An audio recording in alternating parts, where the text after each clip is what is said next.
quilting, I felt that I could spend some time doing that, and the result was really beautiful, and that's something you can gift. Welcome to Make and Decorate, a podcast for makers who love to sew, quilt, and decorate.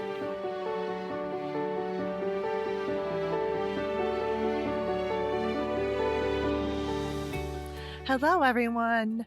This is episode 43 of the Make and Decorate podcast, and it is originally published on February 6th of 2020. So welcome to all the new listeners, and thank you for coming back. If you always listen, I really appreciate all of the listeners, and you guys really motivate me to keep it going.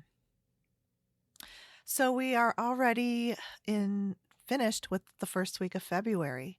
It's just pretty crazy how fast the time goes. But I was kind of, I guess, it's easy for me to say goodbye to January because this is January and February are kind of like the most cloudiest parts of the year for us here in Chicago.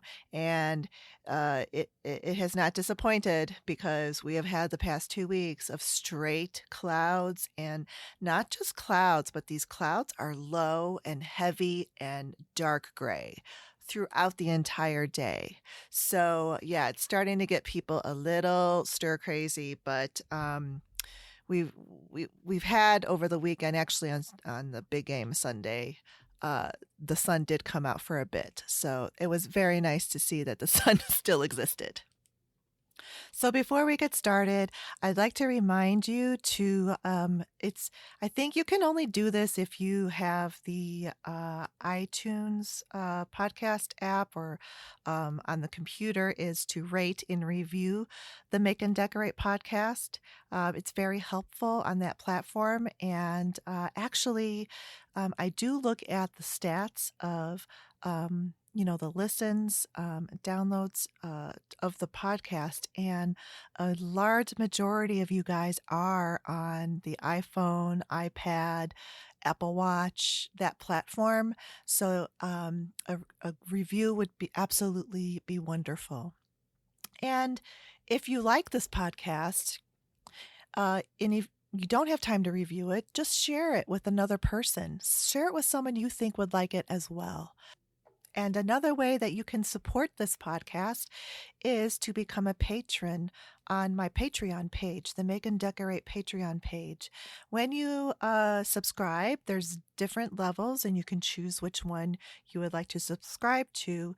You will get a free monthly bonus episode of the podcast. All right, so I'm going to keep this first segment as short as I can because my guest today and I had a very long conversation. So it's a longer podcast, if you can believe it, longer than usual, because I do a long format podcast to begin with. But the content of our conversation is very good. I think you will get a lot out of it. And if it takes a couple of listens for you to get through it, that's great. Or if you are going to listen to it while you sew, it'll probably go by as faster than you even think. So the current project I've got going on now, and actually for the next 2 weeks, is to make a throw size quilt. So we received an invitation for my husband's aunt, who is turning 95. That is so amazing. And I love his aunt. She's just a wonderful person. And just over the years that I've known her and her husband, they're just have always been there for everyone, for everyone's events, whether it's, of course they're going to be at their own children's events, but they come to all the cousins' events and like our wedding and all of our cousins' weddings and whatever, event that was going on. I mean, they would drive, they would go to it. And I really admire them for that. So I decided that I should make her a throw size quilt, and I have under 2 weeks to make this. I will probably only have 1 week because I didn't have enough fabric for the background that I wanted, so I'm waiting for that to come in. It just shipped today, which I'm recording this on Tuesday the 4th. So hopefully I'll get that fabric by Friday. But all right. So I've really never made a quilt start to finish. I don't think. Well, I have. I've made a baby quilt in a weekend. But a throw size quilt beginning to end, including the quilting and binding, is not usually what I do within a week's time. So I chose a pattern that lends itself to speed, but also looks very it looks great. It's a beautiful pattern, and because I don't know, I don't want to speed through something that is a gift that I'm giving to someone. Although everything that you make and you give away, you give a piece of yourself away with that, and your heart and soul are in every stitch of that quilt. But sometimes you've got a limited amount of time and you've got to get this stuff done. So the pattern that I'm doing it's not a new pattern. I think it's been around for a couple years, but it's the Alison Glass Cathedral pattern, and you can find that on her website, alisonglass.com, I believe it is. But the good thing about this pattern is that it is a raw edge applique, and it's got like a medallion-y sort of pattern where all of these pieces make a large circle. And it's really pretty, and that's all that's on the face of the quilt. So there's just the piecing of the background pieces in addition to fusing these pieces on to the face of the quilt. And you know what the best thing is? That you don't have to stitch around every piece on just the top. You actually wait until you sandwich the quilt together with the batting and the backing, and then you stitch around all of those pieces like you would regular raw edge applique, and you're quilting it and appliquing it at the same time. Pretty brilliant. So that's what I'm going to do, and I think that that will really allow me to get this done in time for this party. All right, so on this episode, my guest Sophia and I talk about several topics, and we start off with some interior design that can be accessible to everyone. And we talk about thrifting and how to find things when you go thrifting. And then we get into quilting, which is a good segment that we've got in there. And towards the end, we talk about Sophia's YouTube channel. Sophia's YouTube channel is called My Great Challenge, and she does videos regularly, and she has thousands of subscribers. I mean, I think it's over 50. You know what? I haven't even checked, but when we recorded this in October, she had just under 50,000 subscribers. So her videos range from anywhere. It's basically about home management, but anywhere from cleaning to decorating to DIY home improvement projects, and she does quilting on there as well. So at the end, towards the end, when we do talk about her YouTube channel, we talk about, just how her channel has grown and the challenges that she has faced, good and bad. And as I was editing this, because we recorded this back at the end of October, and I usually don't edit the recordings until, the week before they go up. And so I'm listening to this, and it really struck a chord in me because of what happened with the YouTube channel of Mr. Domestic, Matthew Boudreau.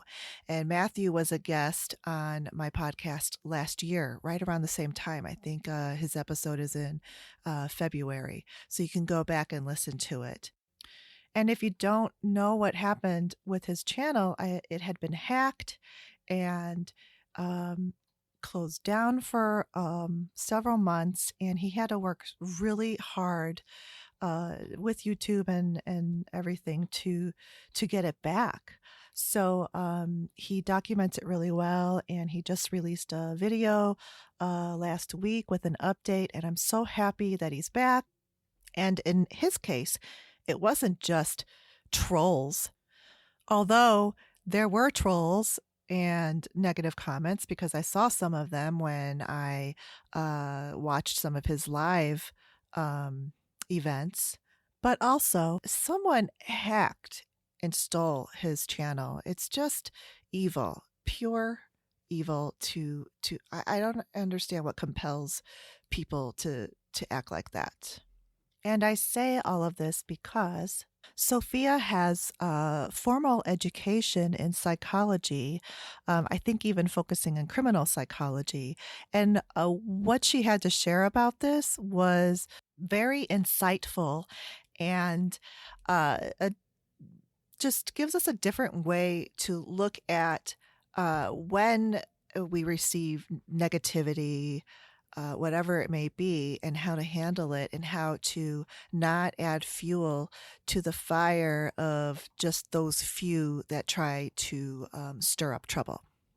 All right, so here is my conversation with Sophia of My Great Challenge. So my guest today is Sophia, and my great challenge is her YouTube channel. Hi, Sophia. Welcome. Hi, Stephanie. Thank you for having me. Oh, I am so honored to have you here. And, for my audience, Sophia has a hugely popular YouTube channel. And my great challenge is like, you say it's home management. So like cleaning, organizing, cooking, DIY projects, and a lot more. And I just looked, and you have nearly 50,000 subscribers. Yeah, it's unbelievable. I never thought I was going to make it. How do you feel about that? It's amazing. It's overwhelming, but you know what? At the same time, it's very encouraging, because I really didn't think when I started the channel that it was going to be something that I would actually stick with. So I started a lot of different projects through my life, and they all ended up kind of fizzling down. And this one, I think, since my first video, which I took down since, because I didn't know anything about YouTube, and I ended up having copyright strike on it because I used some popular music at the time. So anyway, my first video was in January 2013. So, it's been a long road, 6 years. 6 years. Wow. That's amazing. Yeah, I just started my own YouTube channel like a year ago. And so I really empathize with you and know what you go through when you film and then you have to edit, and you do it so regularly. That's what I'm trying to get to. You'll get there. You have to figure out a way. It is taxing. It's a lot of work. And emotionally, it's taxing. I don't think that people really grasp it, the amount of work that goes behind a simple video. I mean, the minute you have to move the camera to show a different angle, it's work, because you got to move everything around the camera. It's not that easy. So if you do multiple shots of the same project and you're doing different angles, and then you have to edit that, and you have to be able to show continuity in the video without looking all over the place, it's a lot of work. And then the editing, and then you got to wait for it to render. It's It's very challenging. You do your descriptions and I mean, Right. all of that, And then but the follow up with all the comments. we're going to talk about that later with the comments. But first, I just want you to share your story of where you're from and what led you to even start this YouTube channel. Well, you can tell I have an accent. So I love it. Thank you. I don't. I've spent the last 28 years trying to get rid of it.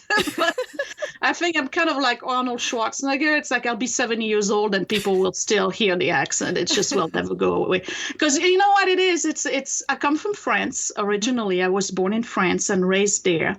And we put emphasis on different syllables. So sometimes when I speak fast, or when you're in front of the camera, believe it or not, you still get this little stage fright, which makes no sense because it's just you and the camera and nobody's really watching you.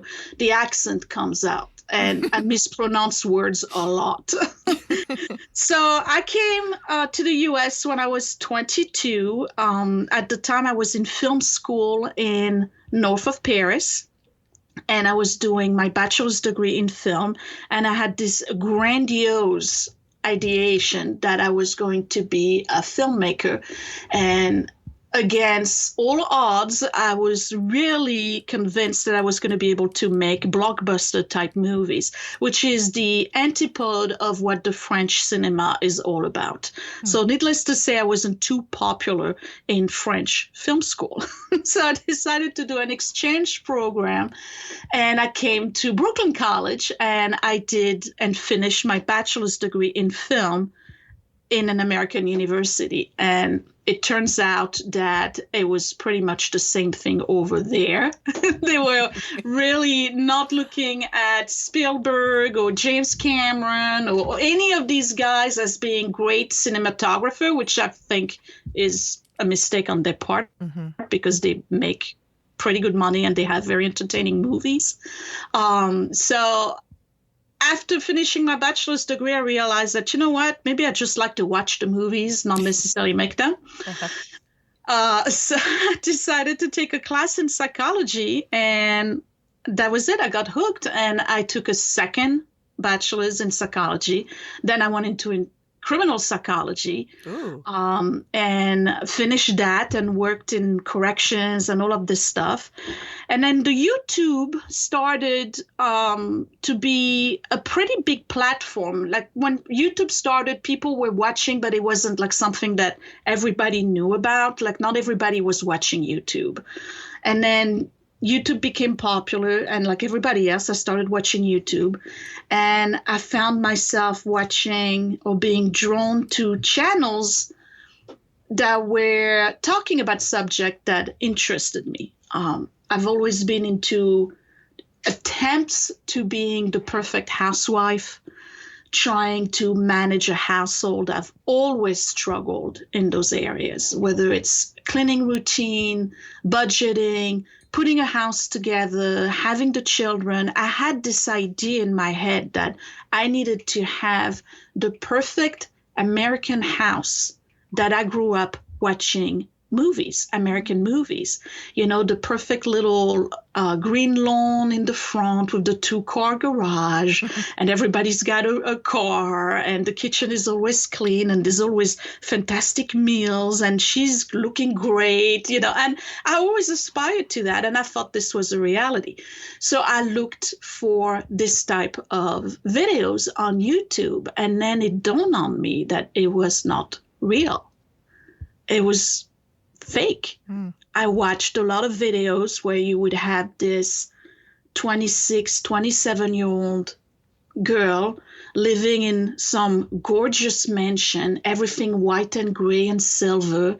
And she's here complaining that she has to drive her husband's BMW back to Nordstrom because the Valentino purse she bought is cutting into her shoulder. And here I am, it's 7:28 in the morning. My dog just got sick in the middle of the kitchen, and I got 2 minutes to clean it up and go to work. And I don't know what's going on for dinner. And I haven't cleaned the bathroom in 2 weeks, and I got cat hair all over my car seat. It's just, I just couldn't connect with that. And I said to myself, wait a minute. it can't just be me. It's got to be other people out there who feel like me, inadequate and like total failures when they're watching those YouTube videos. Mm-hmm. You feel fat, you feel poor, you feel like you have horrible clothes, you feel like your kids are unruly, your dog is ungroomed, your car is broke. I mean, it's just like you feel like a total failure, like, across the board. And I said, no, there's got to be something else. So I decided to start a YouTube channel, and I called it My Great Challenge, because that's what it is. Home management for the rest of us. Yes. For those of us who really cannot identify for this whole group out there that just appears to be so perfect. Mm-hmm. And make us feel like we're not. And that's the story behind the channel. And trust me, I'm still not perfect. It's still a great challenge. You're describing me and how I feel in that whole thing of like the failure and all that stuff. And for me, even more like, I'm in the interior design business. So I get embarrassed about my house a lot because, I don't, have the income that the clients do. Right. And I'm not buying a $10,000 bed. And you know what I mean? And so I get that same sort of insecurity and feel like, things have to be a certain way. But, the more I watch your channel and I see how real you are, it just, puts me back into like, this is the real world. This is, this is my world.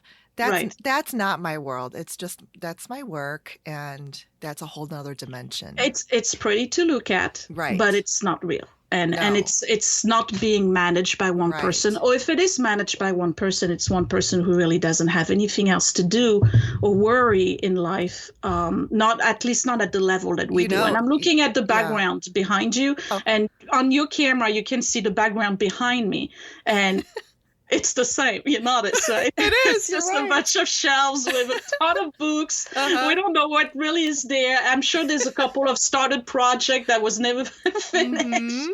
See, I'm telling you, we're the same. It's real life. I love it. I love it. Yeah, I love it so much. Yeah, and you're right, because being in this fancy interior design world and these people with the big houses, they have help. I see it all the time.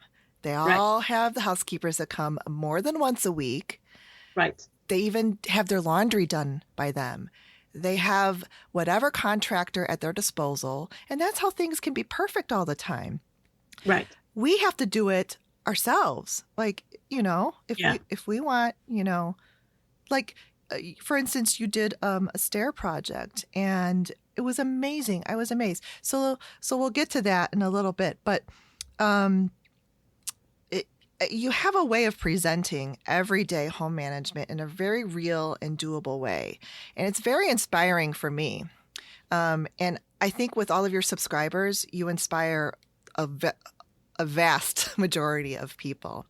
Right. So I love that, because honestly, I hate cleaning. I do not get excited about it. There's nothing exciting about cleaning. The after is exciting, it doesn't stay exciting.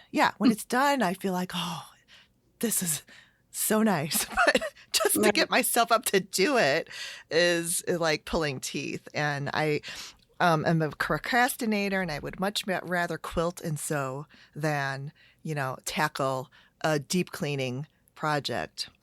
So then I watch you, and then I get inspired, and then I go do something. So I love that. And I think that's probably part of, why you keep doing your videos, because you must get some of that kind of feedback. Absolutely. From people. I get a lot of mail, and it can be overwhelming sometimes because I'm so behind. Actually, today I just finally responded to something like 30 something cards that I received. I get a lot of mail, and you'd be surprised how many people really open up in the mail and tell me, listen, I was really, really down, and I went through a very deep depression, and I watch your videos, and just your naturalness and just the way you're not afraid to show the dust bunnies and how it gets messy. You made me feel normal. And I thank you for that. And that motivated me. And I figured if Sophia can do it, I can do it. And guess what? I picked myself up by the bootstraps and I started cleaning a little bit, and I played your videos in the background, and now my room is clean and I'm so thankful. I get this kind of mail all the time. And that's probably why I continue to do this, because it works. You're not going to show just the after product and tell somebody, look at how beautiful your house can look, if you don't show the real process behind it. And it can be, and I think I mentioned that in the video a couple of weeks ago, it can be very addictive to work through an area that is in such total disarray and make a clean spot, and then like a concentric circle, right, or a ripple. You just go from there and you clean up this whole area. Just the before and after that you experience when you're doing this, I believe can be very addictive. Like just some people can really appreciate that when it's just slightly disordered or just a tiny bit dirty and you clean your routine, there's no real satisfaction coming from that. At least for me. And I believe that there's a lot of people who are like me. They have to have this drastic before and after in order to feel accomplished, in order to feel like they've actually done something. And that's what I show in my videos. I don't have any problem showing you the dirt, the mildew, the listen, I have boys, okay? Let me not talk about the toilet. But I'll show that too, because it's real. It's real life. You have boys in the house. You know what your bathroom smells like at 6 o'clock in the morning. Yes. I love it. Yeah, it's funny because not knowing your background, I always thought she is so natural on this film, and she gets these angles, but you went to film school. So you kind of have that positive too, because you really know how to capture things like I'm trying to get a little bit more dynamic into the video, because it can get, it's so redundant. I mean, how many times, and I say it all the time, how many times do you guys need to watch me clean my kitchen or scrub my sink? But people love it. I just got a message the other day from a video I did this weekend where somebody says, Sophia, I will never get tired of watching you scrub your sink. And it's amazing to me. Like, it's actually some people are drawn to this. They have to see it. It motivates them. That's what keeps them grounded. Right. So, yeah. And let's talk about cleaning and organizing. So one of the things too that amazes me, I don't know, you have this magic spray bottle.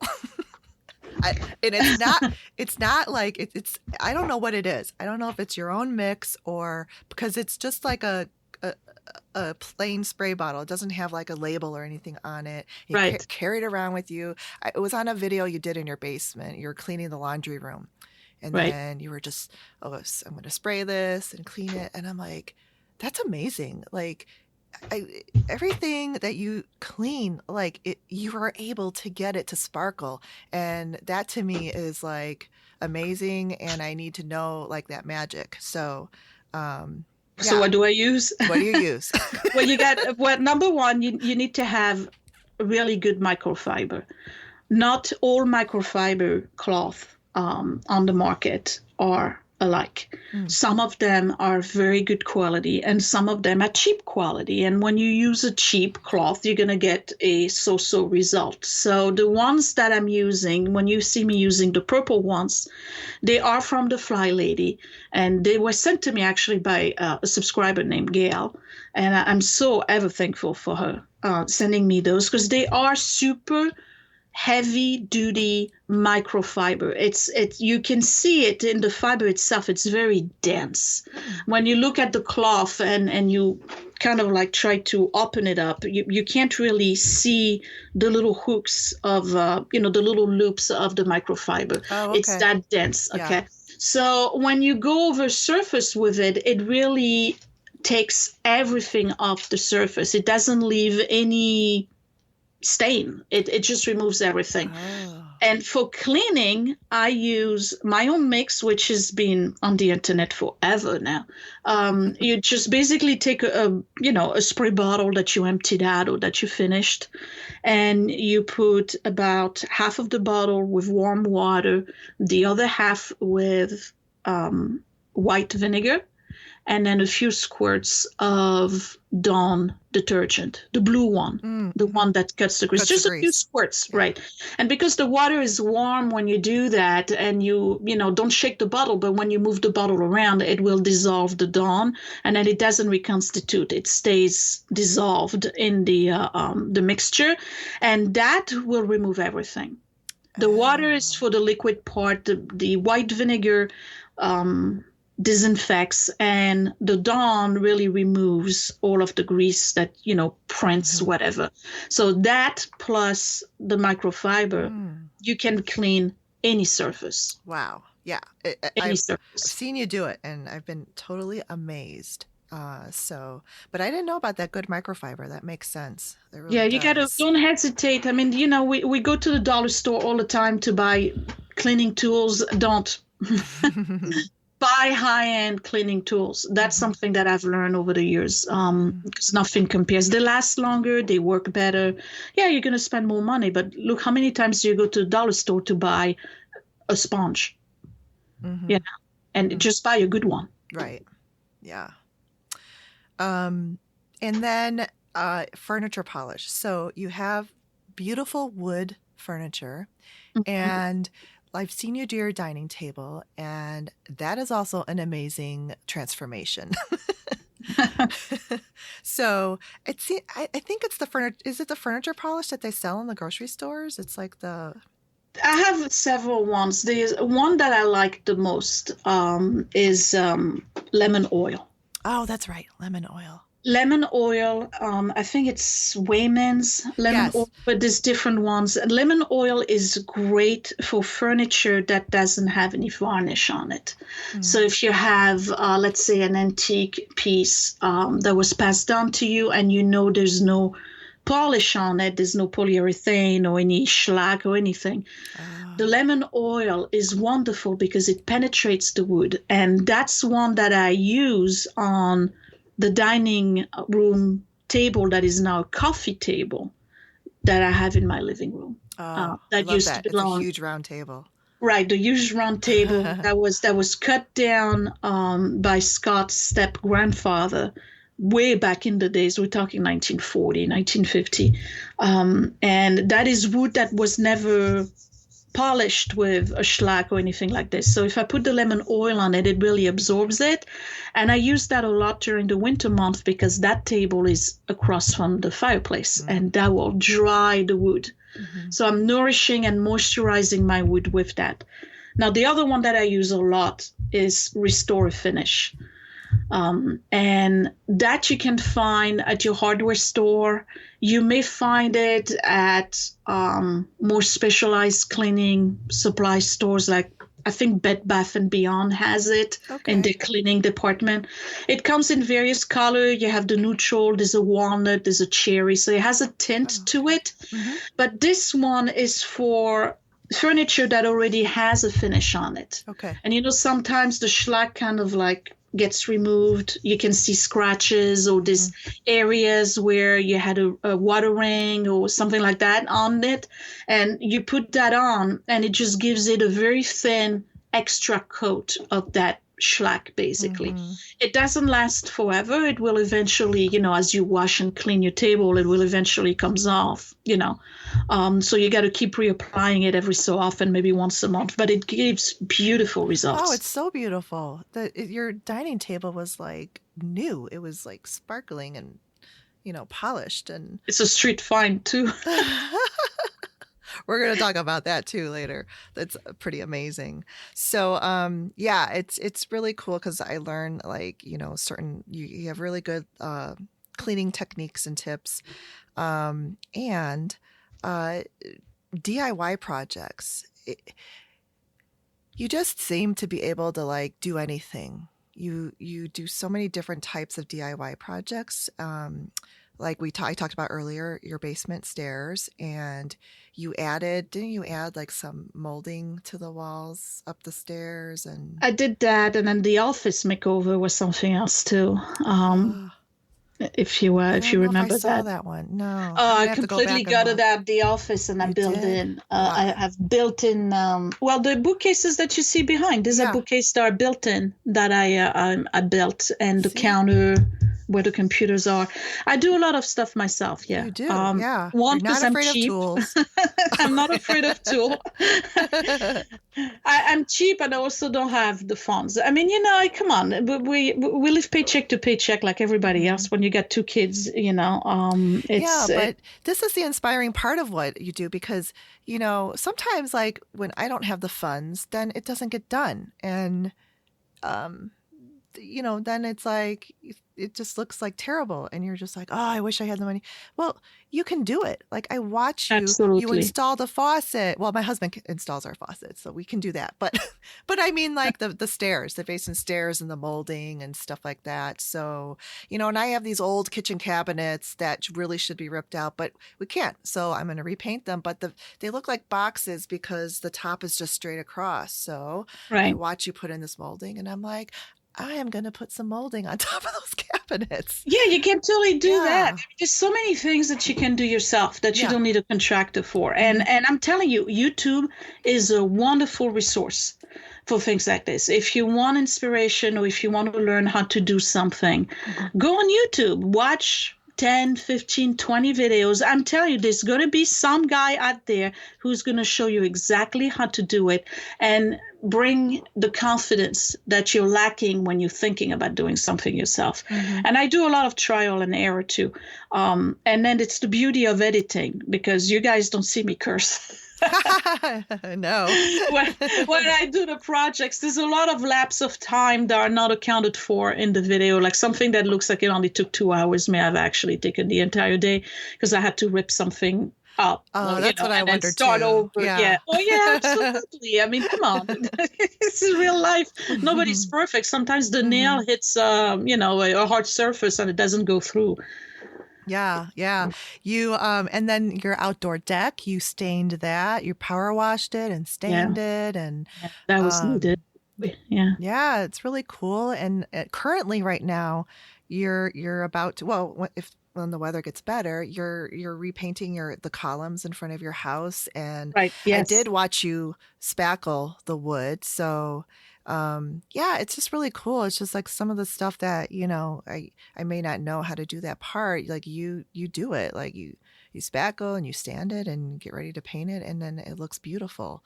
So I love that about your show. I enjoy doing it too. I think that if I had not picked the career path that I took, I probably would have totally digged a trade school. Mm-hmm. Like carpentry or masonry or something like this. And it's so unfeminine when I'm trying to be the perfect housewife, But it's like you can't make up that kind of contrast and paradox. But I've watched my mother, most of my childhood doing projects like that around the house. And I think the first time when we were in south of France, and I think I was maybe 12 or 13 years old, we had a kitchen that was downstairs and mom wanted to have a kitchenette upstairs. And there was this big walk-in closet that was totally useless in the house we lived in. And her and I transformed it into a kitchen. Wow. And the only thing we didn't do was the plumbing installation, but we did all the cabinets ourselves. We did all the wallpapering and the tiling and everything. And I was 12 and it was fascinating. I felt so accomplished. Wow. Yeah. That's where you get it then. And that's, you're used to it growing up with it. And then I think you're not as intimidated to try something and to start it. Right. Yeah, I'm not afraid. That's true. Yeah, and you're not afraid to mess up. And I've even seen you say, okay, I tried this and that didn't work. So now we're going to go do this. Right. That's true. And there's a lot of stuff that, if only you knew how many videos I've done of projects that I ended up not putting on YouTube because they ended up being a total disaster. And I'm always thinking maybe I should keep like a bloopers file. Oh, And yeah. do a video just on bloopers on all this mishap and me falling off the ladder and Oh gosh, all the that's stuff. funny. Yeah, so you're super handy with the tools, and recently you fixed a music box. Again, Yes. I was like astonished, and I'm sitting there watching you, and I'm like, how is she gonna fix this? And I can't tell you how many music boxes that I could have saved to fix after I watched your video. Right, Because right, when it's right. wound, it was wound too tight. And then at that point, I always thought, and a lot of people think that like it's broken, like there's no way, Right. it's like it's got to Hmm. go. Right. So, you peeled off the back, and you're very patient too. Like I wouldn't have been that patient, Mm. and you slowly worked in this oil, and you were making the parts move, and it was fascinating. I Right. was really like, wow.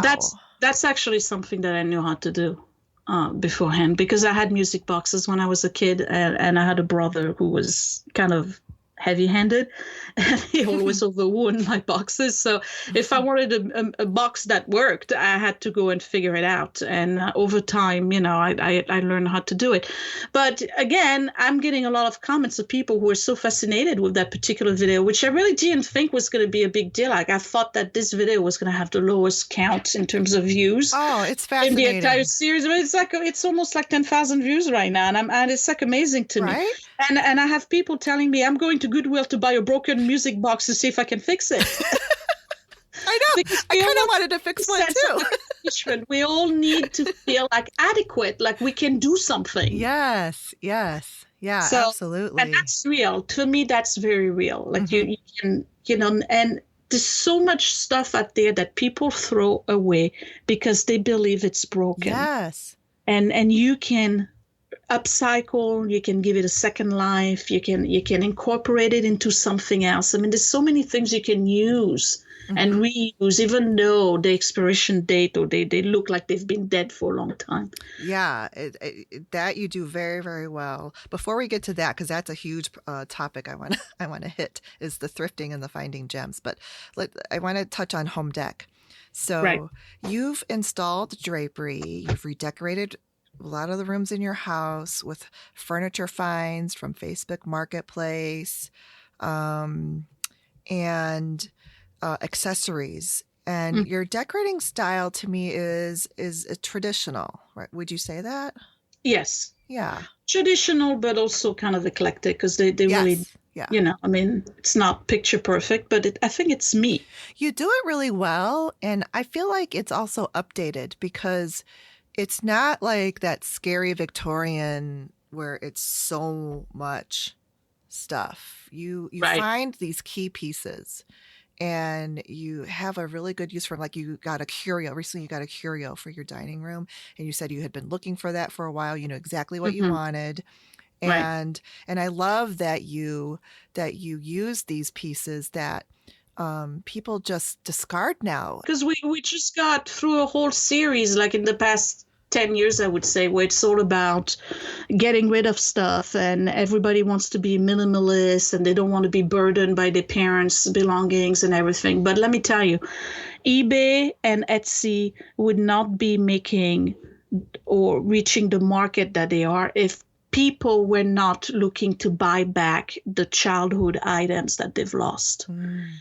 And there's a lot of things that are on Etsy or on eBay that are vintage things that people used to have and they miss. Oh, my mom had this, my grandma had this, and they want to buy it back. Everything goes through cycles.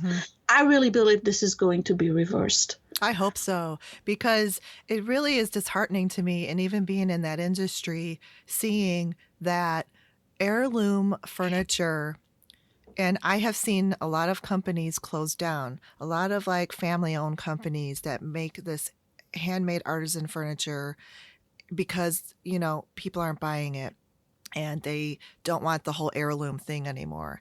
And in fact, in New York now, they're renting, like they want to rent furniture. They don't even want to own it.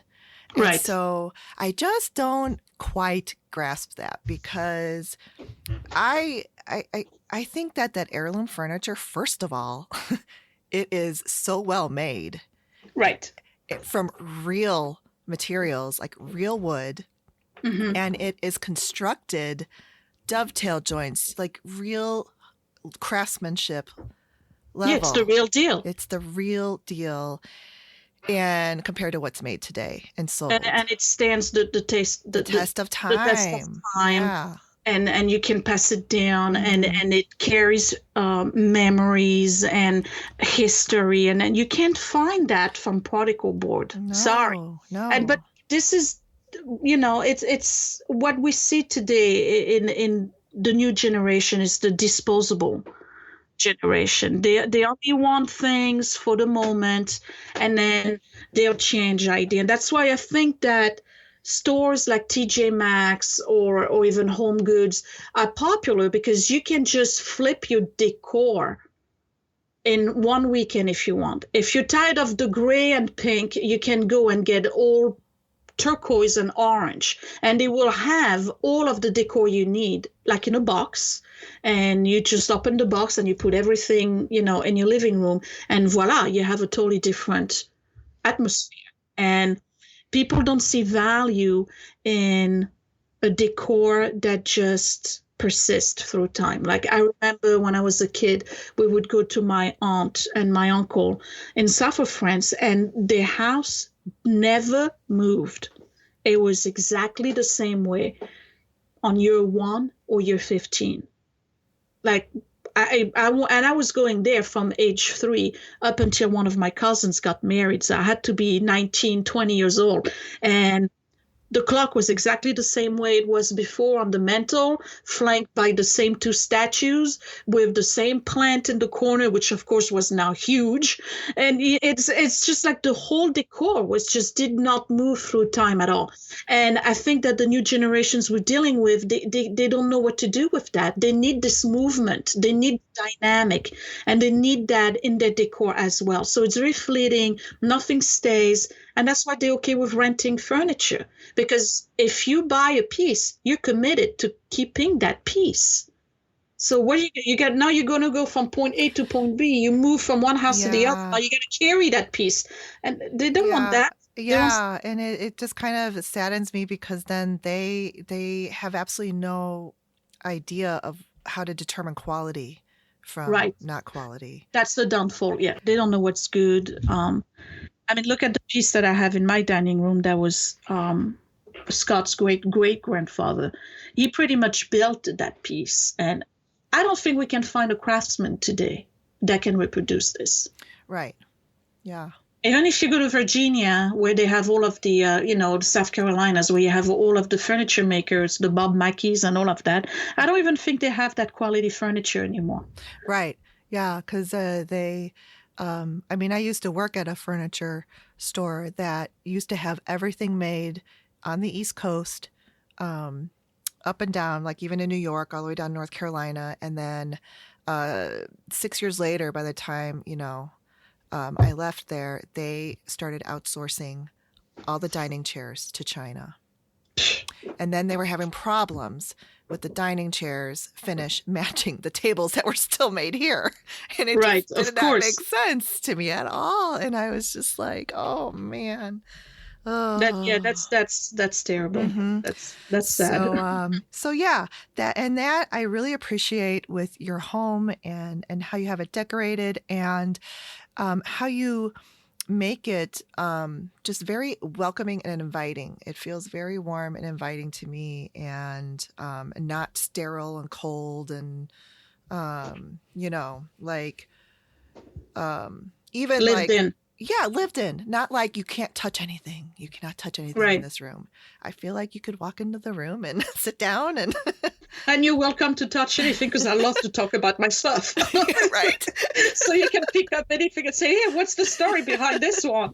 And you have a really vast knowledge of stuff, like the different types of pottery and dishes and even furniture and stuff like that. Like you have a knowledge of vintage dishes and Mm. stuff like that. So, I Well, mean, thank you. how do you know so much about this? Is it from you growing up in France, or just that you have an interest in it and you've kind of learned over the years as you've started to source Um, things? a little bit is definitely growing up in France. My mother always had an interest in empire style furniture, and we always had antiques growing up that were purchased. They were not passed down, but things that were purchased, and we always went to museum. I was, I've been around, but I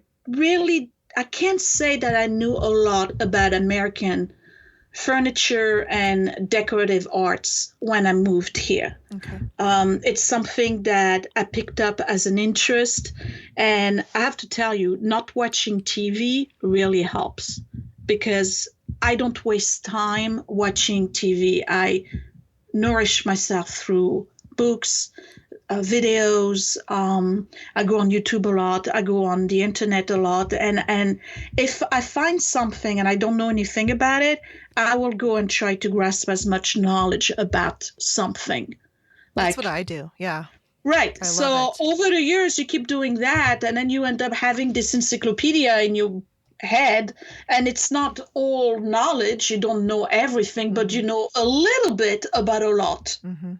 Right? Mm-hmm. Yeah.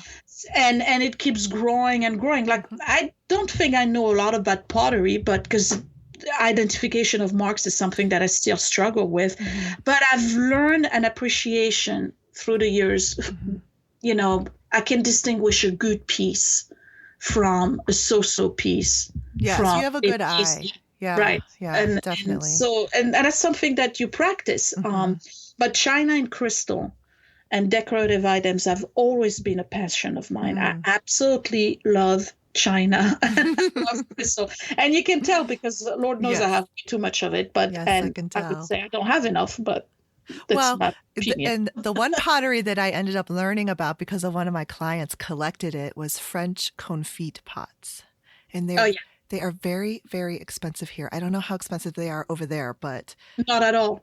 See, very common over there, because it's a traditional pot to put foie gras in it, and to put different types of terrines.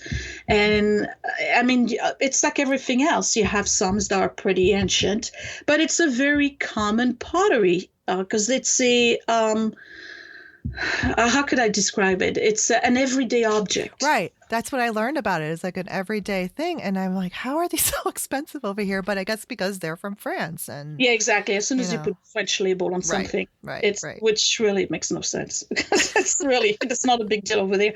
But do you remember when I was talking about the French in the videos from Paris, and I went to the flea market, and there was this lady who was selling vintage linen from the 1950s. And my mom and I looked at them, and we knew right away they were very good quality linen. And the lady was selling them for €8, which is about $9 a piece.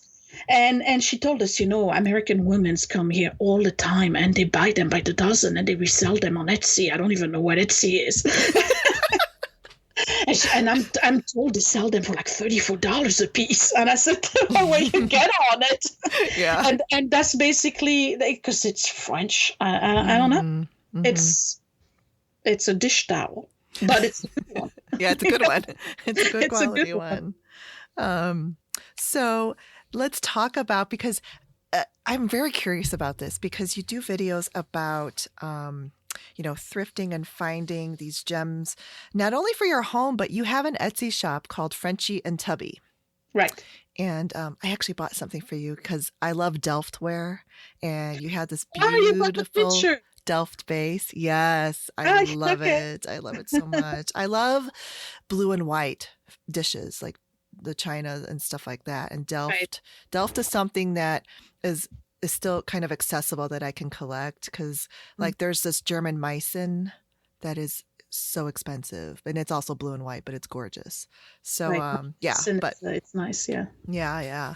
So you've done some videos, and they're pretty educational, I think, because I love how you walk through wherever you're at, whatever thrift shop or something, and you're going through and you're picking stuff up and looking at it, you're looking for marks, you're looking for if there's chips or like if there's mugs or glasses, you want like at least 4 of them. You're not going to take 3. And so Right. talk about your process and how you do that.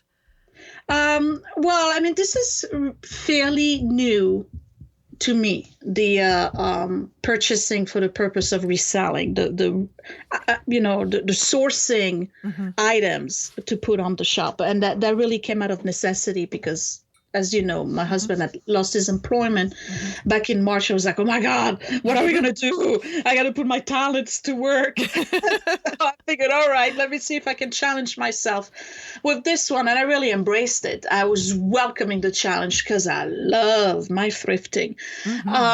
So, it's another one of those things that you learn as you go. I have, I believe, a photographic memory. And I spend a lot of time, again, on eBay, on Etsy, and I just browse. I just look at things. And memory is such that I can remember items and the price and something similar. I will spot it on a shelf at Goodwill and say, ooh, I know I can sell this. So I would inspect it, and if it looks like it's in good shape, then I will grab my phone and I will check against, whatever is currently for sale on any platform. And I got to tell you, image recognition is a fantastic tool for that, because you can take a picture of the item against, a relatively white background. Usually I use the ground, the floor at the Goodwill, and you take a picture of it, and then you do, on my Android phone, it's called Bixby Vision. But on Apple, I think it's just the Google reverse image. I think that's what they use. And it will find, I would say a good 70% of the time, it would find the item for you. Really? And then you get an idea of what to call it. Because sometimes I look at things, I have no idea what they are. Yeah. I give you, for instance, I just found 3 what they call piano babies at a thrift store over the weekend. And I had no idea what a piano baby is. And it's basically a porcelain figurine of a little baby. And they used to make series of them. They were made, very well made in Japan at the time where Japan was exporting a lot. So that was, 40s, 50s, up to the 60s. And people used to place them on the pianos. Because back in the days, ladies knew how to play the piano. That was part of the education of a proper lady. And they would know music, and they would put those little babies on top of the pianos in the home. Now you can't get rid of your piano because people won't even pick it up for free. Oh, I know. I have to tell you about this good find I got like 20 plus years ago, because I took 12 years of piano lessons. And wow. I like to still play.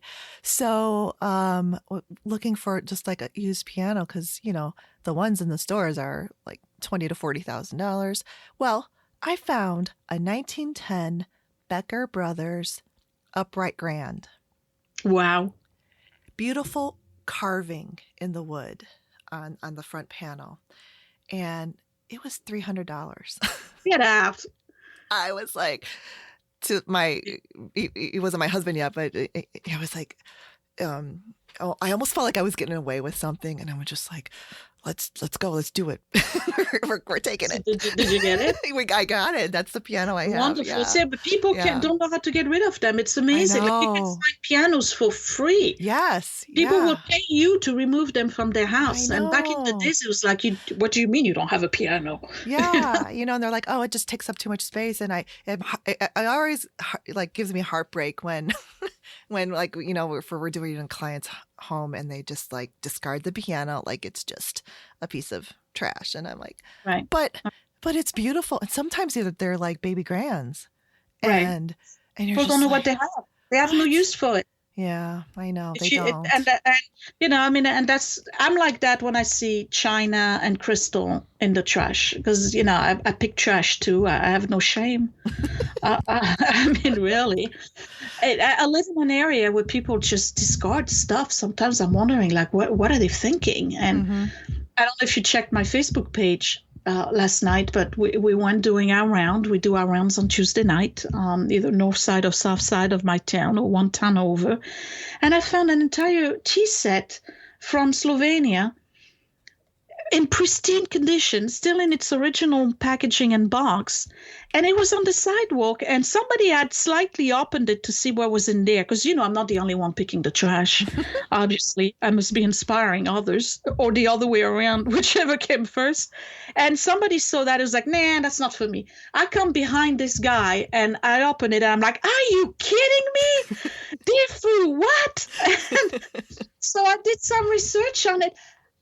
The thing is worth $280. I could actually get $200. I'm not going to sell it for that, but I could get $280 for it. It's pristine condition, and I get like that. So it's like what you felt about the piano. I feel like that for china and crystal.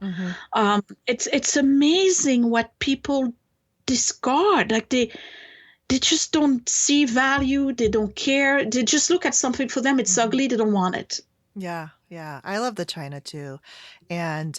Talk about this, because is this something that's like common in where you live, where people can just put anything on the curb, or is it a certain like time of the month, or is it once a week, or how does that even work? Because I don't think that really happens that much around here. Otherwise I'd be like out there.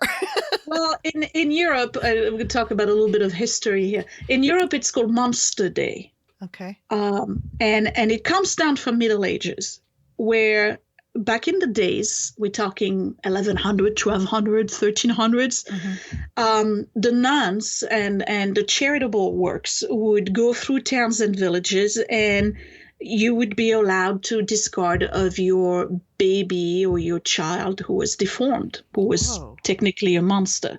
And he would be picked up, put in a carriage, and he would go to the orphanage. Lord knows what happened to those children. I fear the worst. But it's been known for being called Monster Day. And now it's called Bulk Day because nobody really wants to acknowledge the history behind it. I don't blame them. So a Bulk Day in my town is every Wednesday. Some towns do it once a month, and it's where you get rid of your bulk stuff. It's usually your furniture, your dishwasher, the big stuff that doesn't fit in a regular garbage pail. But in Paris, it's almost every night. And my sister has been doing that for a very long time. And you would be surprised the stuff you find on the sidewalks at 3:00 in the morning in Paris. And I'm going to send her this recording because I have not begged enough in the past 20 years for this particular piece she found. Are you ready? You're sitting down, right? I'm sitting down. Okay. She found a 19th century painting of Napoleon as first consul. It's a portrait of Napoleon that is hand-painted. It's an oil painting. It is signed 1814. It is the most glorious portrait of Napoleon. It's in her living room. She found it against a garbage can in Paris at 3:00 in the morning. Oh, my. Somebody was moving. They got tired of seeing Napoleon, and they got rid of and it's just like, and she found sterling silver sets, Chinese silk screens, amazing stuff. Gem pottery cash bows that people dispose of. They move. They don't want to move it. We don't really have a system where people come in like the charitable agencies like Salvation Army, veterans. They don't come to your house to pick up stuff. We don't really have that. Maybe they do now. I don't know because I haven't been there in so long. But it's amazing the amount of stuff that people get rid of in large cities in France. So going through the trash and picking up things on the sidewalk is not frowned upon in France because people see value in things. Obviously, France has a bigger and longer history than the United States. So people, through schooling and through experience and being exposed, through exposure alone, they have a little bit more I would say, appreciation for certain objects, and they can spot something really quick, like, "Ooh, that's a good piece. I know what that is," because they've been exposed to it before. So they would pick it up. And a lot of French homes have this eclectic look.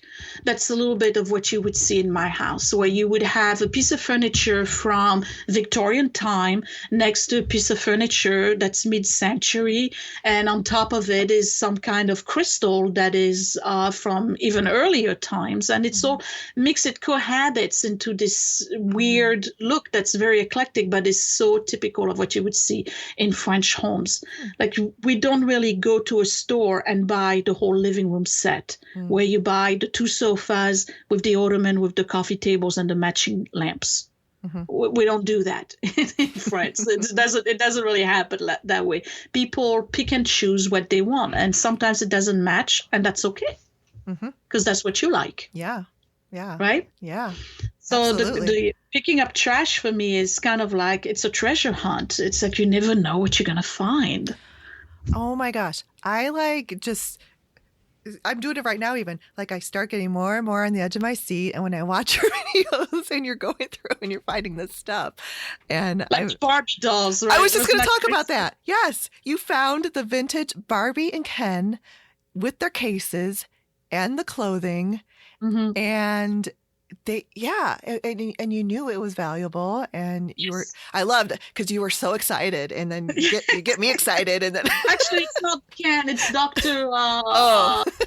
Kildare or something like that. It was Chamberlain, but it doesn't matter because I have the Ken clothes and I have the raincoat, the lined raincoat alone. Just that piece of clothing is worth $40.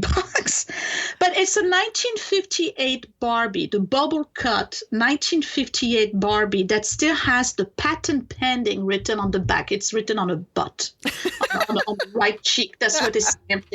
And we're made in Japan. It says Japan on her foot. And she's series number 5. Wow. Like, sometimes you see them for $200 on eBay, and the series 11. I got a number 5 off the trash.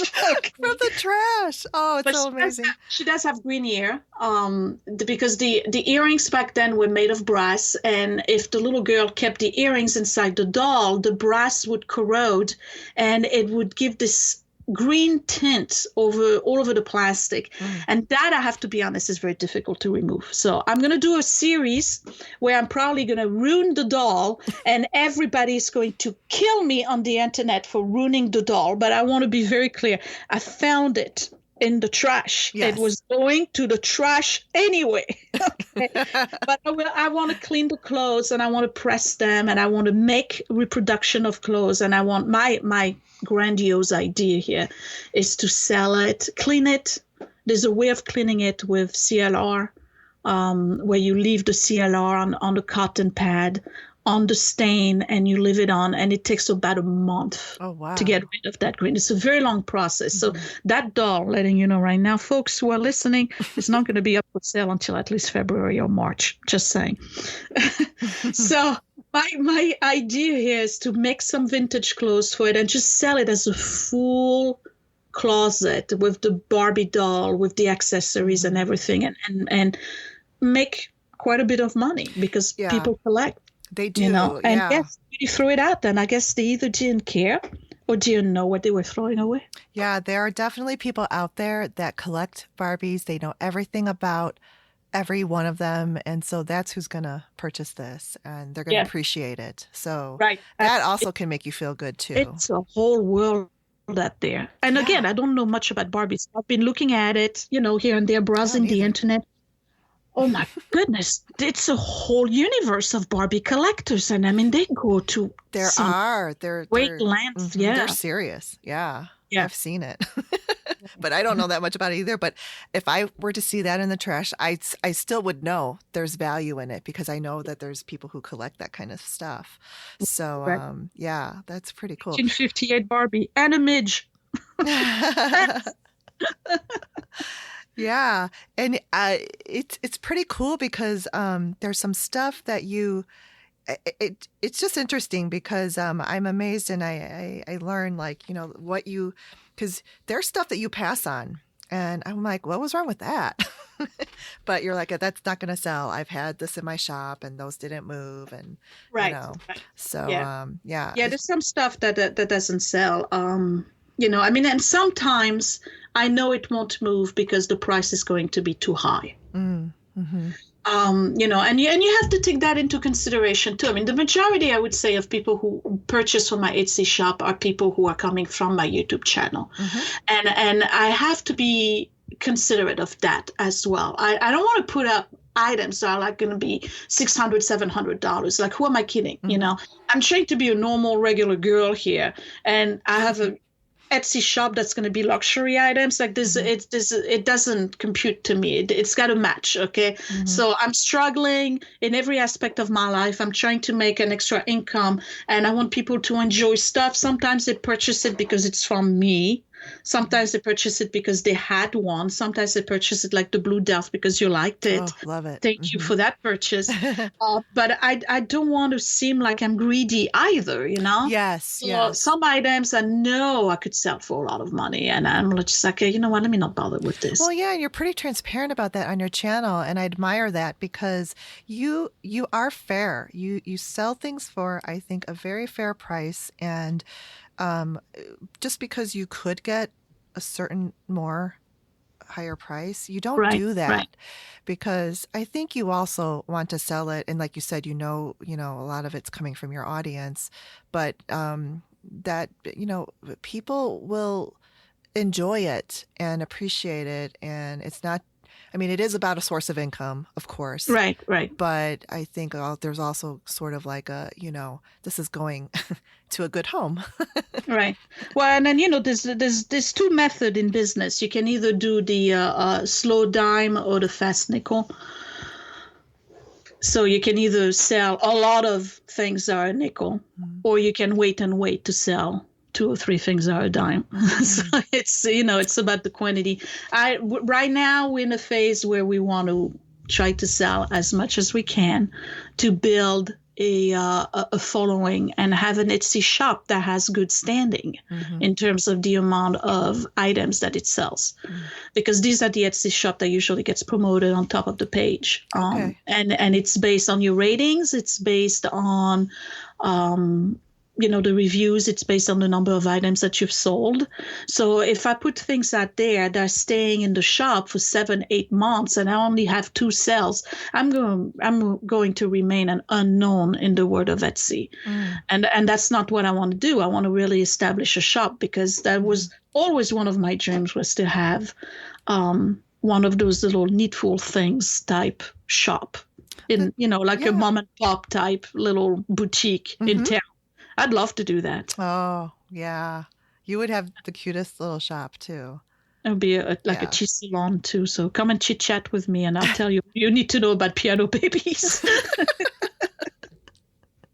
I love it. So we're nearing the end, but we have to talk about the quilting because because a lot of my listeners are quilters. I'm a quilter, and when I saw you quilting on your show, I was like, yay! It was fun. And one of my first videos that I watched, it was a few years ago, you were making a little space for your quilting area, and it was just at the bottom of the stairs, and it was like a little small corner.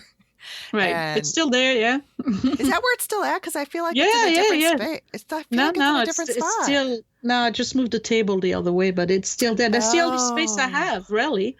But it seems so much bigger than what it was originally. Maybe it's just the direction you placed the table in then. Probably, yeah. But yeah. And it's more well lit now, too, because it was... First, it was because you were talking about the lighting, how it was an issue. So, but yeah, how long have you been quilting? Because I don't think you've been quilting that long, right? No, not long. I made a quilt. Here's another thing. Like you grew up in Europe. We don't really do quilts. That's really an American thing. And we always associated quilts with Amish and Quakers and all of these, different groups. And patchwork is pretty popular in England, but it's really not something that caught up in France. France is more about embroidery and the cross stitch and sewing. Definitely, everybody knows how to sew over there. So when I was growing up and it was all about America, I want to be an American, I want to move to America, which I finally did. Quilting was always something that interested me. So, but I don't know how to sew. My mom skipped that part in the teaching. She taught my sister how to sew, but she didn't teach me. And so I would say that I have two left thumbs when it comes to sewing. I'm really not that good, but I always wanted to learn to quilt. So I'm self-taught. And I made one quilt that I've kept. Back in the days, I think my first one had to be 4 years old, so it was 13 years ago. And it was a total disaster because I had no skills whatsoever. I mean, the binding is all messed up. I didn't know how to do binding. And it was horrible. So I gave up. And then I decided to pick it up again. I really out of interest because I like quilts. I like to look at them, to touch them. I'm a very tactile person, so I like the texture of a quilt. And I really wanted to master this. Well, I'm kidding myself. I'll never master it. But I really wanted to get my feet wet into this, water of this whole idea of quilting. So I said, okay, well, what do I have to lose? Let's just try it again. And I got hooked. That's what happens. I finally found something that was my me time, that was creating relatively small of a mess compared to scrapbooking. Because I used to scrapbook and it was amazing the amount of debris that scrapbooking would create. And it was impossible to clean up. It would take days and days to clean up the mess from 2 scrapbook pages that you created. But quilting, I felt that I could spend some time doing that. And the result was really beautiful. And that's something you can gift. True. Yes. I love the idea of, do you know that since I've started quilting, I've only kept maybe 2 or 3 items. The rest has been any big quilts I've made have been gifted. I've not kept any big quilt. And I love that you can make something and sign it and give it to somebody either for display or they're actually going to use, and they're going to last. Like a quilt is almost indestructible if you think about it. If it's well made, unlike mine, it would last a very long time. They don't come up at the seam or anything, but it's very addictive. And it's a great therapeutic tool. Anybody out there, if you have issues with anxiety, if you have issues with feeling isolated, get yourself a sewing machine. You don't have to spend a lot of money. You can buy your brother sewing machine or a Singer sewing machine under $100. All you need is straight stitches and maybe a zigzag. And start quilting. Do something simple. I have videos on my channel to show you how to do simple, the basic stuff, the flying geese and the half square triangles. That's the basic foundation for any quilts. And start quilting, and you will find your anxiety will diminish. You will not be focusing on your loneliness or your solitude or any issues that you have. And next thing you know, it's 6 hours later. That's what I was going to say. I always feel like I go into a time warp, and that time just goes by like that when I am quilting. And you get totally swallowed into it. And it's frustrating at times. You got to get the Sim Reaper and but it's so rewarding. It's so satisfying. I love it. Sometimes you would hear me complain in the house, I haven't quilted in 3 weeks. Something's got to give. I'm going downstairs and I don't want to hear about anything. I'm quilting. It's funny. and it draws you back. You want to go back and you can't wait. And as you're quilting, you know what you're thinking about? your next project. You're not thinking about the current project because that's on automatic. You know, you're just like going through the motion. You're doing your quilting or you're doing your hand sewing, and you're already thinking about your next project. Like, what am I going to do? Am I going to do this one or that one? Oh, how about these colors? And you start thinking about your fabric stash, and it's just like you get swallowed into this universe. And I get it. That's something that I totally get it. Like, people will quilt until their fingers can no longer quilt. I've seen ladies with horrible arthritis and they can't quilt anymore. But gosh darn it, they will still figure out a way to do something. Yeah, absolutely. Bigger stitches, maybe.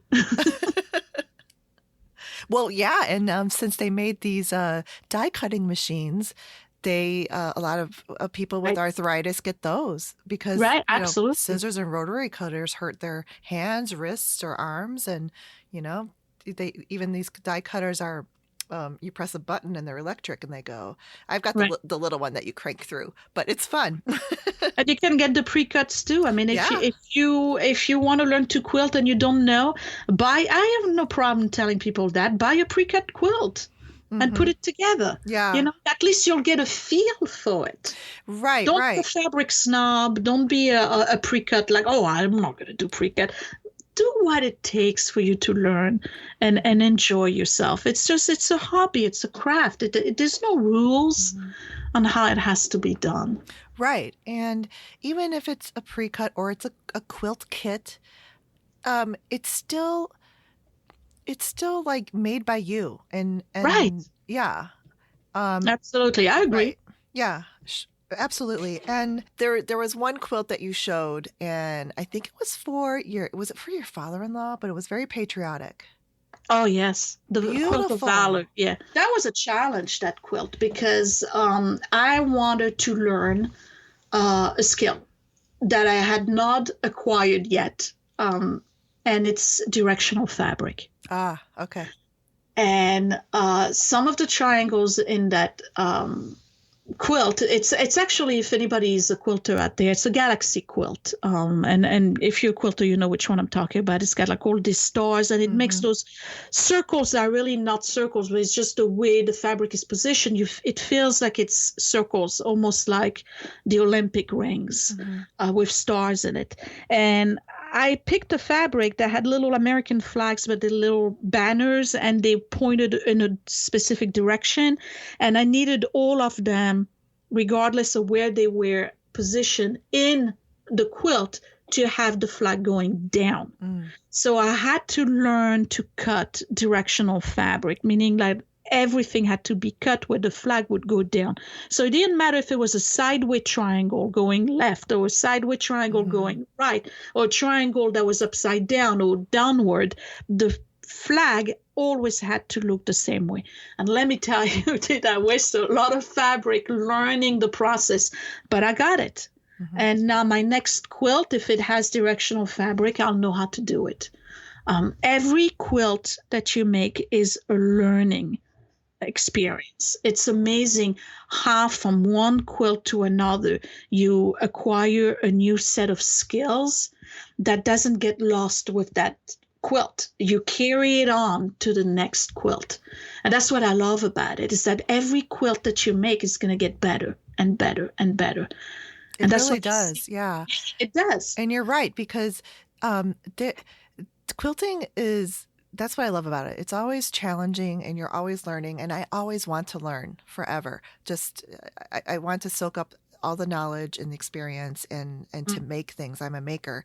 And there's even different types. I mean, so there's foundation paper piecing and, like you said, the English, they do the English paper piecing where they actually hand sew the hexagons and shapes together, and appliqué. I mean, it's endless. It is such a vast kind of an industry, and there's so many people that do it and love it, and I just love connecting with other quilters and other creative people because we all have that same enthusiasm Mm-hmm. and love for fabrics and for making all these different patterns and designs and gifting Right. it too. Gifting Right. really Yeah, it's is a a big huge part part of of it. it. Hmm. Yeah, it is. And I tell you what, if you weren't sure about quilting, because a lot of people when they think quilt, they think the old Americana type quilt, with the basket or stars and things like this.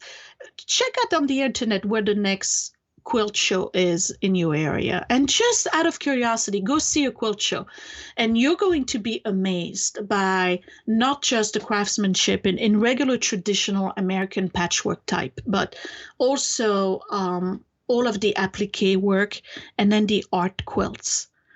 They are not traditional and they are phenomenal. I mean, you are looking at true pieces of art, and sometimes it's you don't even believe it's fabric and threads. Mm-hmm.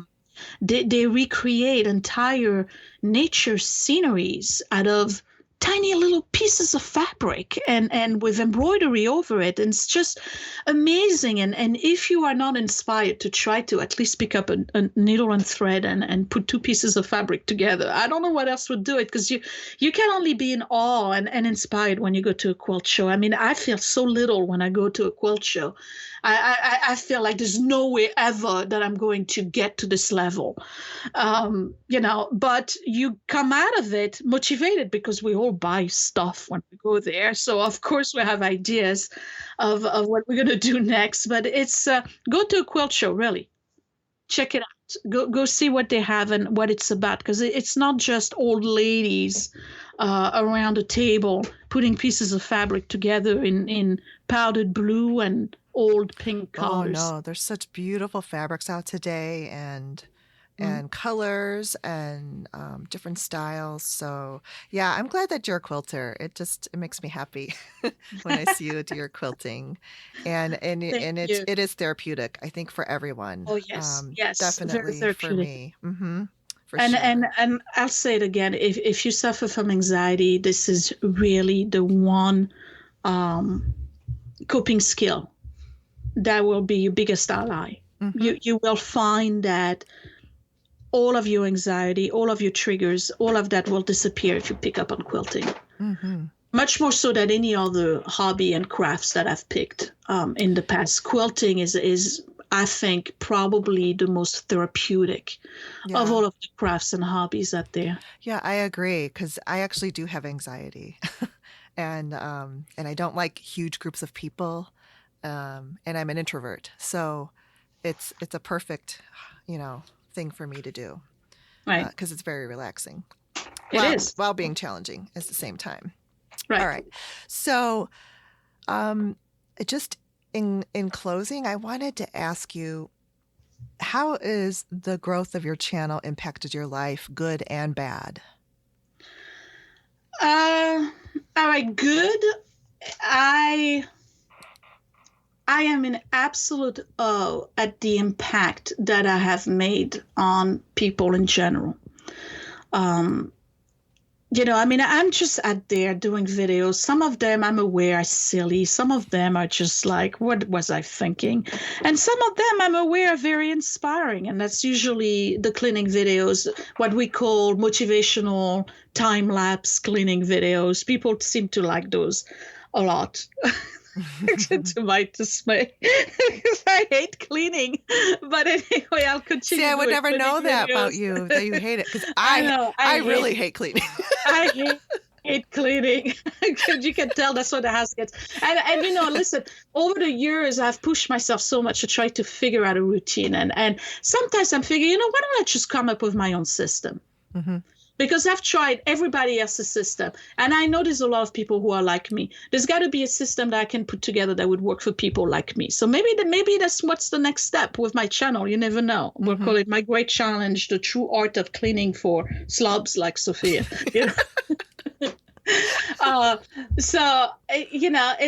It is challenging in a way, and then I'll talk about the reward. Let me talk about the negative first, because I never want to end on negative. Oh, okay. It is challenging in a way that you have to, when you get to a certain level, with YouTube, which it's not just in terms of growth in numbers, but it's also in terms of income. Because let's be honest here, and you're not going to have a lot of YouTubers that are going to be willing to say that it is a source of income.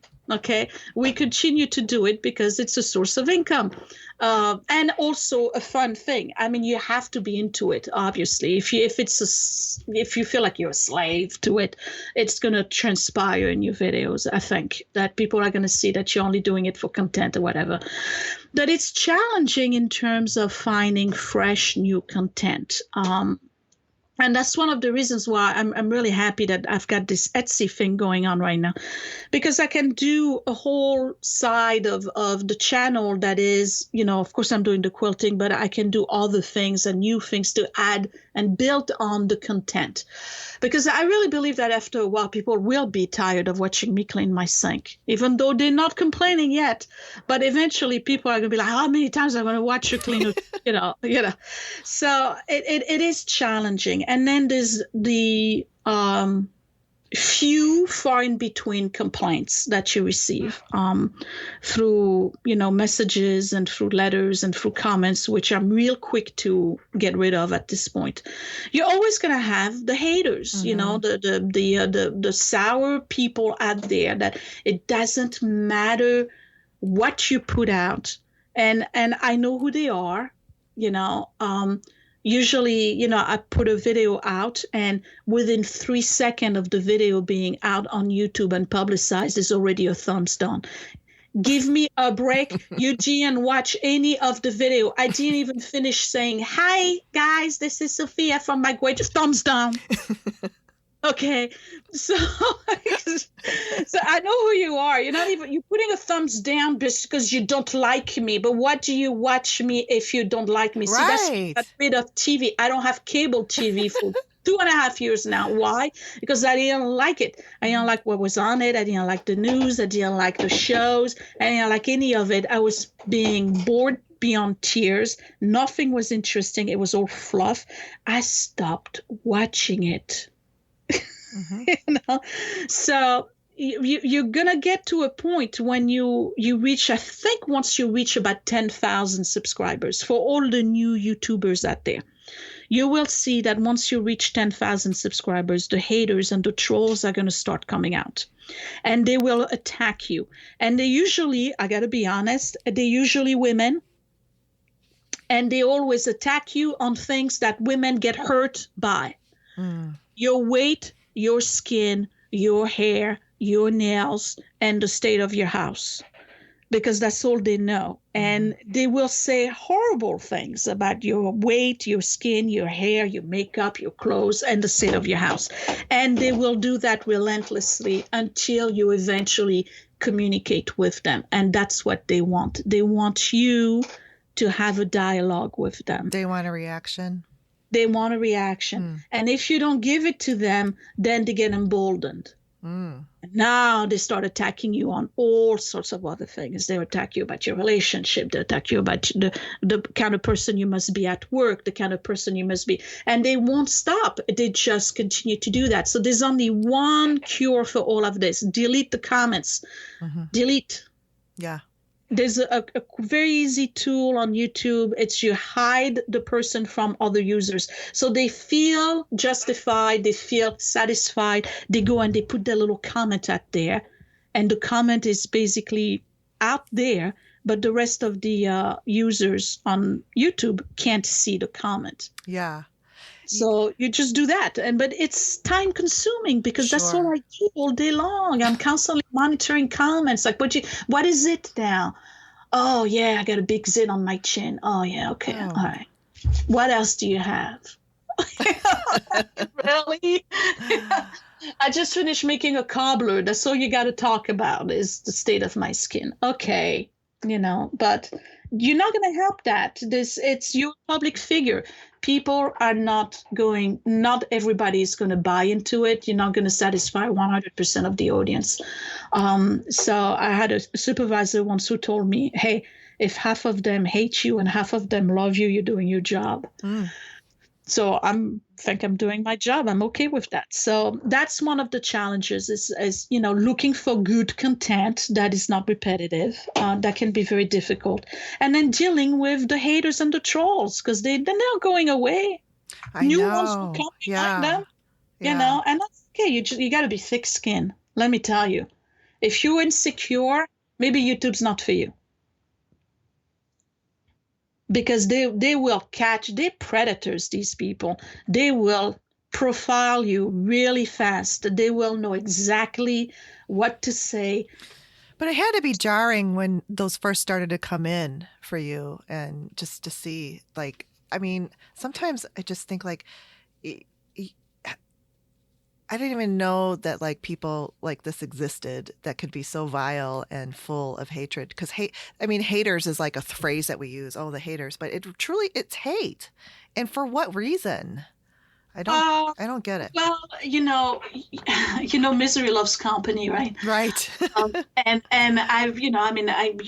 I've talked about it at the beginning of this video. I mean, my field is in psychology, and it's specifically in criminal behavior.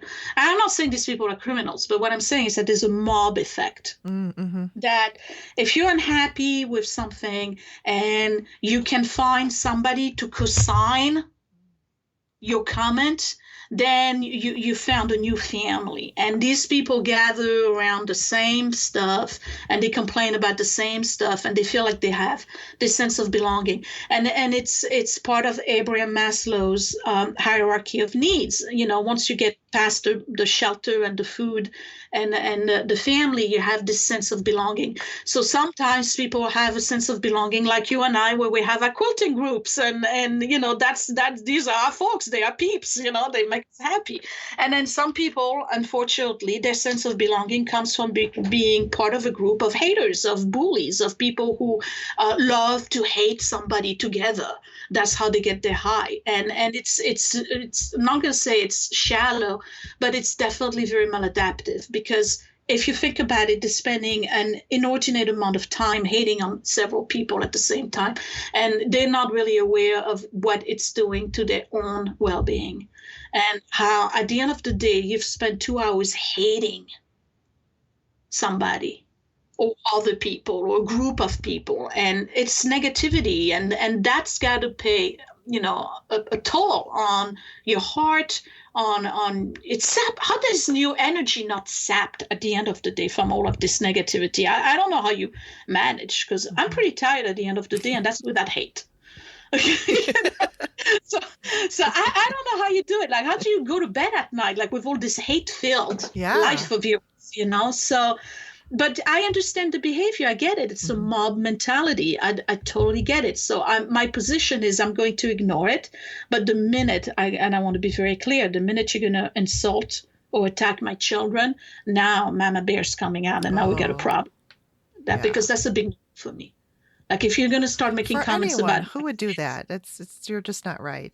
Because these are the people who got emboldened because you didn't respond to their previous comments. So they got to get you to respond. They want to get to you. It's a power struggle. Yeah.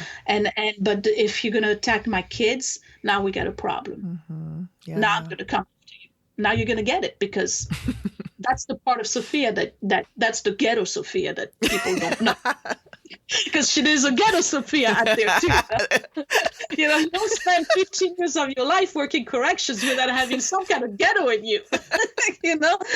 So, it's hilarious. So that's the negative. But your kids are so cute. Oh my gosh, your younger son! I love it when he comes into the videos and you ask him a question, and he's just They're both terrific kids. Yeah.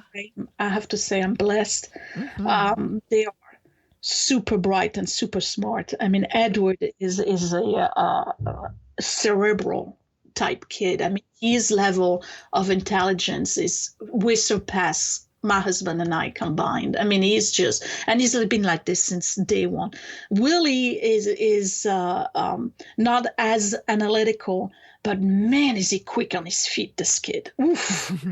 He's going to be something else. So anyway, so that was the negative. Now, the positive part is the constant pushing and the challenge.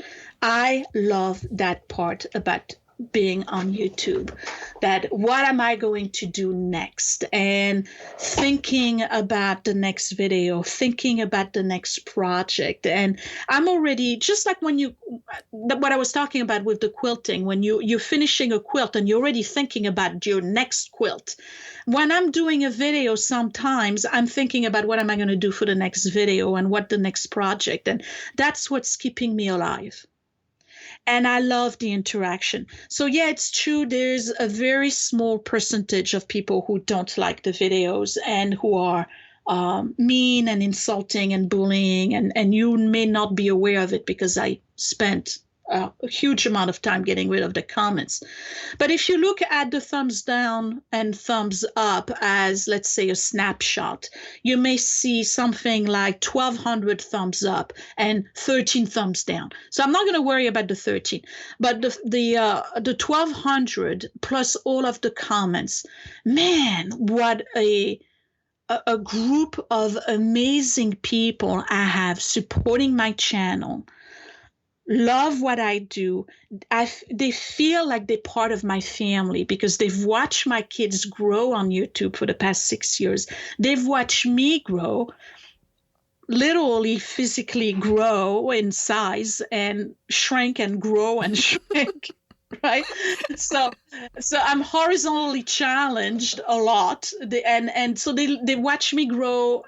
Physically, they watch me grow. Emotionally, they watch me grow, I think, intellectually, and they share that with me. And I tell you, when somebody sends me a card, and it's not just a card, it's a letter, and I know there's several pages in there, I am eager to go home from the post office and sit down for a couple of minutes and read what this person has to say, because it's always uplifting. And the amount of stories that I get of people who went through horrible phases in their life, and they tell me that, Sophia, I made it because of your video.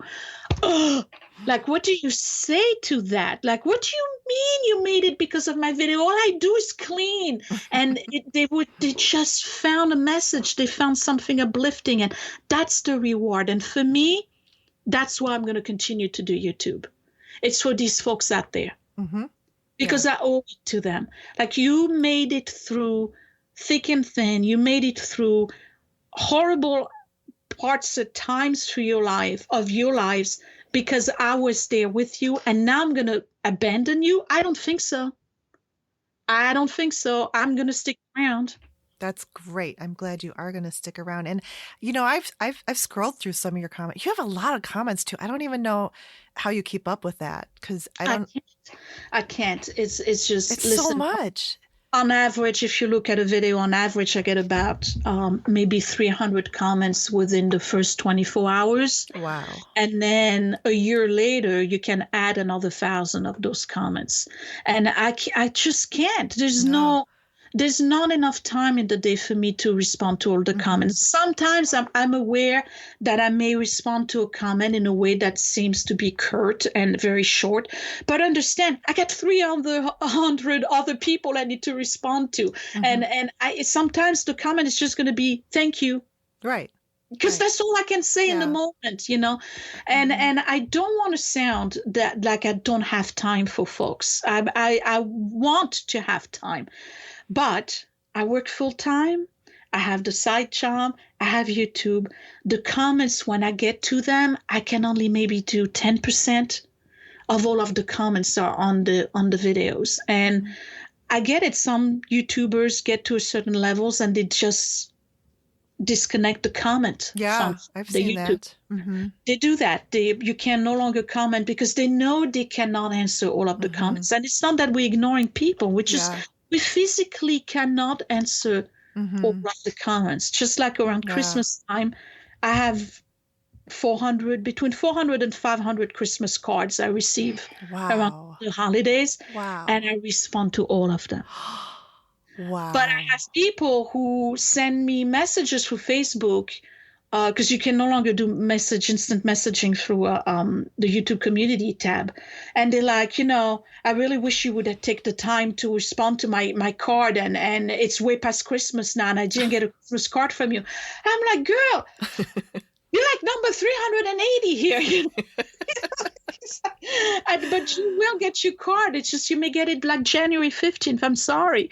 Because, you know, but it's amazing how many people you reach through this platform. Isn't it? It's Yeah. awesome.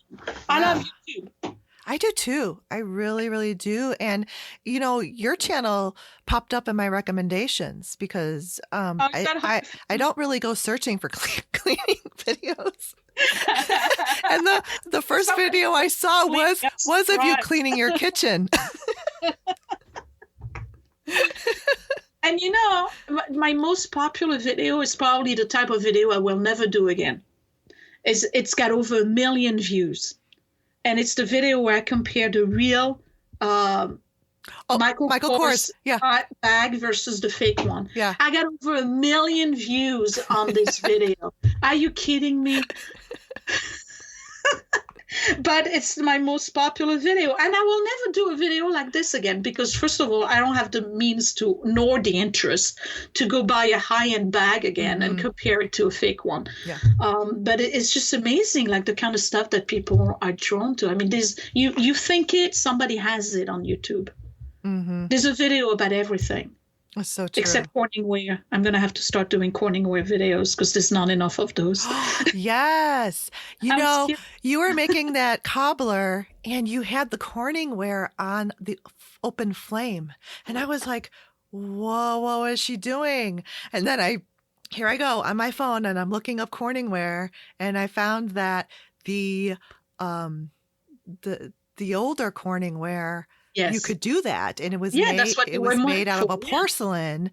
And then in the late 90s or something, they changed the formula, and then they started like exploding on people because people wasn't right. Yeah. And then after the 2000s, now I think they're starting to make it again where you can put it back on there. Right. But again, I was fascinated, and so do more Corningware videos. do more Corningware videos. I mean, do that. I'm thinking about it because my love for Corningware is ridiculous. It really is. And you know, we were talking about you got to have the right tools, right? That was the beginning of this video. We were talking about the right tools for cleaning. And you remember when I had the Copper Chef? Okay, so everybody was all about this Copper Chef thing, and I tried it out, and I was like, hey, this is pretty cool. It cleans up very easily. But guess what happened to the Copper Chef? Eventually, it stopped working. Everything started sticking to it. And guess what? Never sticks.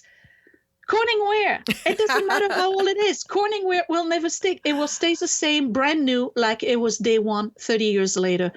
Get yourself some Corningware. Girl, go to Goodwill. Yeah. Go buy some old Corningware and start cooking with it. And you'll be amazed on how easy it cleans, how beautiful it looks. You can put it directly into your oven, onto your table, back into the freezer and the fridge. Corningware is the best. That's so it cool. really is. I know. I want to, and you have that nice big one too, where you cooked all the fruit down in it. The 5-quart one. Oh, yeah. I need to get one of those. Yeah, they're hard to find, those. I can imagine. Especially, they're hard to find. But you can find them. But well, I do. Sometimes I'll have like the eBay, you know, the thing where they'll like notify you every time that item comes up. So yeah, I could do that for that Corningware. Shopgoodwill.com. Oh, yeah. Check out shopgoodwill.com. I will check that too. Yeah, they have good auctions there too. Well, this has been amazing. And I have, like I said, I scrolled through those comments and they are just so amazing what people say to you, and they're so uplifted and inspired and motivated. So, and I had to have you on my podcast, and thank you. And because you're a quilter, I could tie that into my show. But with the decorating too, because I make and decorate, so it's definitely appropriate for my show. And I couldn't wait to share you with my listeners because I'm sure they're going to go check you out and become new subscribers, and maybe we'll put you over 50,000 now.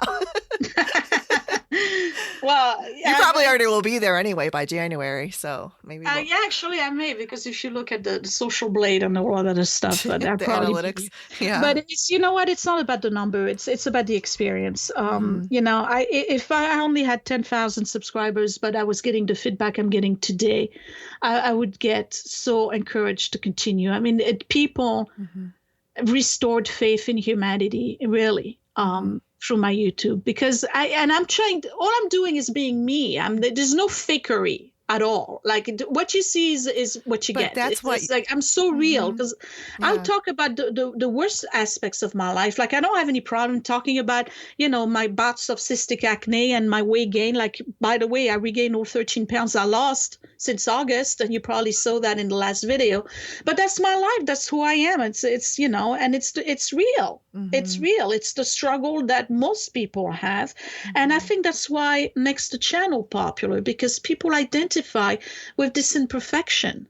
Oh, totally. And then you said that in one of your videos, like after you came back from Paris, and I'm like, what is she talking about? She is not fat. And but I mean, it's just all. Hey, listen, it's sort of perfect. It's perception. It's perception, but a couple of years ago, you did the Weight Watchers thing, and I was right there with you. I was doing my Weight Watchers and going to the meetings and stuff, but that system just doesn't work for me. It didn't work for me either. You know what it is? I think it's sustainability. Yeah. Like I was really doing really, really good. I was losing weight. I was counting calories. I was really doing good, and I was like, wow, my face is back, and wow, I can see my collarbones. It's like, hey, Sophia is back. Okay? And you know what happens after 2 months? As you get tired and you want to eat the carbs. Yes. The holidays are coming. I want my chocolate. It's like, and then as soon as you get a little bit of that taste again, you sleep one day, you sleep another day. Next thing you know, it's a week. Next thing you know, it's a whole month. And now it's been 2 months, and boom, the 13 pounds are back. And that's the same life cycle. Just you see with my house, it's clean one day, then it's a disaster again. And I think that most people are like that. And that's real life. It's real life. That's what real life is about. Yeah, absolutely. So I just encourage you to keep it real, because that's, I think, what attracts everybody to your channel. And we love you so much. Look at me speaking for everybody. I love you so much. Thank you. Well, again, thank you so much. This has been wonderful, and you have shared a wealth of information on this episode. And I want people to go to your Sophia's channel, My Great Challenge, on YouTube.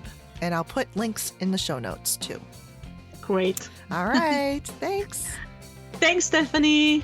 Bye. Okay, bye.